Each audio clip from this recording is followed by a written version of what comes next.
What's up, Tiger baseball fans? This is another segment of Around the Bases. I'm your host, Big Al, and with me, as always, is my co-host, Corey Welch. What we're going to do in this particular segment, we're going to give you what's called our Shoots and Ladders segment, or our positives and negatives for the weekend. Ladders are positive, shoots are negatives. We're going to go over all that here in just a minute. But first, if you like these segments, make sure you like and follow the show on Facebook. Make sure you like and subscribe to the videos on YouTube, okay? It's the best way to expand the brand and start the conversation, and that's what we want to do.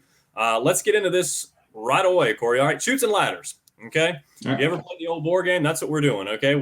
That's kind of what we're going after. I don't even know that I played the game, but I remember the name of the game. Man, come on. It was a long time ago, right? Yeah. Come on.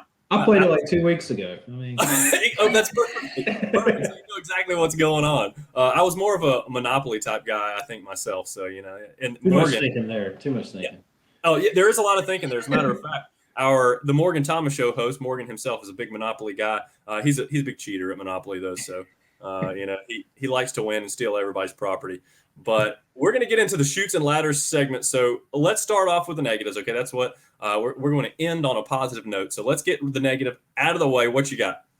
Well, the main thing that I've felt over the course of the weekend was just the situational hitting, and what I mean by that is, runners in scoring position. Kind of going back to your philosophy here, not moving guys over, and things like that. That was something that really stuck out to me, especially on Sunday.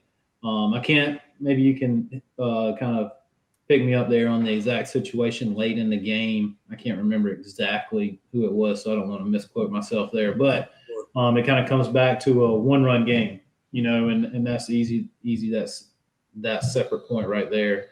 You got to be able to drive those guys in. Yeah, without a doubt. I think you're spot on there. There was a couple of situations. I can't remember. There was one of them that happened. There was a bunt that was supposed to get down. I think it may have been Kier Meredith that he could have gotten down. He didn't, and then they took it off. And there was also a running error. I'd say you don't really call it a running error. Monty Lee decided to double steal, which I thought was a bit odd in the particular situation. And then, of course, Grice got thrown out at second. Hackenberg comes up, doubles. Grice would have scored. That's tough to take, but you know what? I like being aggressive on the base path for the most part. I don't hate that call. I gave Monty Lee a bit of a hard time for a call he made last week when I was on the show with Morgan, but I don't necessarily dislike it. I just thought it was a bit out of place for the situation, but I'm okay with it. I'm okay to live and die with a little aggressiveness. That's all right. What other shoots you got? What other negatives you got? The main thing too is, and we touched on this a little bit in the prior segment, it's just getting that consistency out of the bullpen. These guys have to go deeper. I mean, you look into the box score. It is the Saturday game. I was sitting here looking at it, and I mean, you go Clayton for an inning and 2/3. He gets touched up for 4 hits, and that's one of our guys. That can't happen. That's just how it is. And then Rob Hughes, we talked about him a lot. In that 2 1/3 inning, I mean, that's four runs right there. Yeah, 4 runs. I mean, those are 2 guys that have to, when they get the opportunity. I'm not saying that they need to go out there and throw up zeros every time. I mean, let's be a little realistic. But 4 runs in just over 2 innings, I mean, that really can't happen. So, building that depth, having that week in and week out, and especially, as we're, kind of going into our next segment later on, we're about to hit the really meat of the ACC. So. Mm-hmm.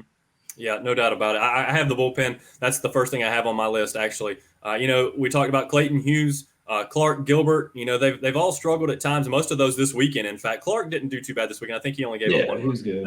Yeah. So he did fine. He has been a little up and down this year, though, which is uncharacteristic for him. So we're going to need him to get that consistency and that dominant stuff he's got going again. The thing about Clark, I've noticed. Sorry to interrupt you, but no, that's fine. Go ahead. I feel like he's much better out of the pen this year. I think that's just kind of been his strength. I believe it was it last week he got to start on Sunday? I mean, I've been on the road, man. It's been crazy. So I've been kind of mixed. Like, I can't get my weeks right. And I missed last week. But, I have noticed that he's done much better following suit behind somebody rather than setting a tempo of the game. So, yeah, you're 100% right there. And what's funny is it seems like even if it's the same situation, even if you're coming in the middle of a game, let's say it's a tie game, some people are just better coming in the middle of the game than starting a game. It's weird. It probably shouldn't be that way. I don't know if it's just a mindset or what it is, but that's just kind of the way it goes, and that's baseball. Gilbert bringing him in, as early as we did on Sunday, he's not a long reliever. That's not what he does. He comes in with that closer mentality, the flamethrower type deal, and he wants to compete and get you out. An inning, maybe two if you have to stretch him. He's not somebody that should be coming in the fifth.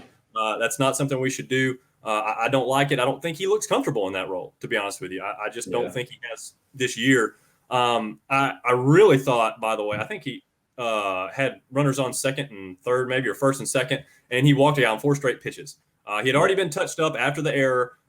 He'd gotten a couple singles hit off of him. He had a couple, like you said, a couple walks, but he walked down 4 straight pitches. You got to get him out of there immediately. I don't know why. I don't care, who you have left in the pen. Doesn't matter if they're less reliable arms. You got to do something. And he stayed in, gave up a big hit, and of course they scored, a couple more runs after that. So that was kind of tough to see. But the bullpen's got to straighten themselves out, plain and simple. One thing I don't particularly care for, is calling out individual players in a bad way. But you got to say something about Henderson's errors. He was on my shoots list. He's had an error in each of the last 4 games, most of which are throwing errors. Throwing errors, they stick in my craw a little more than most other things. The ball can bounce in a million different ways. It can hit a rock. It can hit the edge of the grass, whatever it may be. And that's going to be tough. You control everything on the throw. And it is very difficult. Not only the fact that he controls everything on the throw, he's at second base. He has the shortest throw of all. Okay, he should be able to make these throws. And he's had a little tough time. But, hey, his bat's come around a little bit, so I'm hoping we can see if he's going to be the guy at second base. I think there may be an option or two there, including Sam Hall, who made his debut again at the end or in this week. So I think there's a couple options there. But, hey, if he continues to hit well, he's got to work on that stuff at second base and he's got to eliminate that stuff because it cost Clemson big this weekend for sure. And I don't even want to put this on the list. I'm going to say, but the Clemson baseball in general gets a shoot for me because they lost a series to someone you can't lose a series to. You can't lose a series to that Virginia team at home when the schedule is about to get brutal. You had your chance to kind of continue that streak. They had a great streak going. 4 ACC series, something like that in a row. I mean, they were playing good baseball. They had started to turn things around a little bit, and I think the hitting was really good for the most part this week, which is a huge positive. But, man, when you finally turn it around on the offensive end, the defense, and the pitching kind of let you down, or at least the bullpen, I should say. I should clarify. The bullpen let you down because the starting pitching was good as well. Those are all the negative things I had for the weekend. And, again, that's a tough one. I got one thing, and I can wear this one too. Like we were talking about Gilbert on Sunday. Sure. I mean, I've kind of mentioned the whole time, maybe they should look at him starting or something like that. And if the ball was in my court on Sunday in that situation, in the game, like in the fifth, I probably would have went to him too.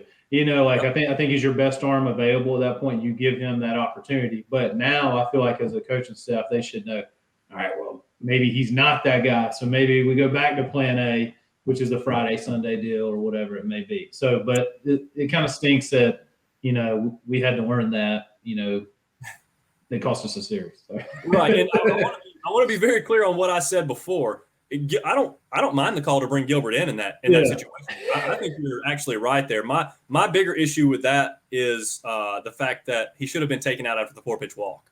I think that's when you had to yank him there. But yeah, I don't think it was a bad experiment. It just didn't work. That's okay. That happens sometimes. So it's not that big a deal. But let's get to the positive stuff, man. What do you see good coming out of the weekend? I mean, the main thing is Mac England. What he did on Friday night, and I mean, I probably stole your thunder there by bringing him up. I know how you are about those Friday night guys, but it's the stuff that we've kind of harped on from the beginning, and coming back from a couple of weeks out, still, it was obvious that he learned from that first conference start at home a few weeks ago, and how he was able to make those adjustments and come out and just really. You set the tempo for the entire weekend with that game 1 starter, and he definitely did that. Following by Clark, it was kind of the perfect recipe. Sure. My other positive, and you kind of touched on it, is I feel like early on we were kind of giving these guys a hard time with their offensive approaches and things like that. I feel like as a team they're really getting better, more consistent barrels. We touched on that too on Saturday. Even though in a losing effort they had 3 home runs. And then finally, it's James Parker, man. He's probably and I know Coach Lee said this earlier in the year, but I mean, I truly believe he's probably the most underrated player, definitely in the Southeast. I mean, this is as steady as it gets, nothing flashy about it. But each week, I mean, you check the box scores each weekend. I mean, you can go ahead and pencil him in for 4 to 5 hits, maybe more. He's a guy that comes up at the plate.